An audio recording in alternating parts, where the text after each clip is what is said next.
வாய்ப்பே கிடையாது எனக்கு தெரிஞ்சு. நீங்க எல்லாரும் இந்த ட்ரம்ஸ் எல்லாரும் பாத்துருப்பீங்கல்ல, உங்களுக்கு சவுண்ட் கேட்டிருப்போம் ஆமாவா? ஆனா அந்த ட்ரம்மே வேற மாதிரி நாங்கெல்லாம் எங்க சின்ன வயசுல அந்த ட்ரம் எல்லாம் நாங்க பாத்திருக்கோம். அந்த ட்ரம் நீங்க பாத்துருக்க வாய்ப்பே இல்லை எனக்கு தெரிஞ்சு. அதுக்கு பேரு பறை. யாராவது கேள்விப்பட்டிருக்கீங்களா? அது பார்க்க இப்படிதான் இருக்கும்.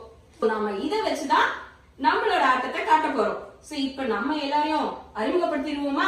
லியா, நெல்லா, சாய் ஹர்ஷினி, ஹர்ஷினி, ரியா, சாய் ருத்ரா, சோனா, சம்ஷிகா, ஷன்விகா, விபா. உங்க எல்லாருக்கும் எங்க வானவில் கூட்டம் சார்பாக இனிய பொங்கல் நல்வாழ்த்துக்கள்.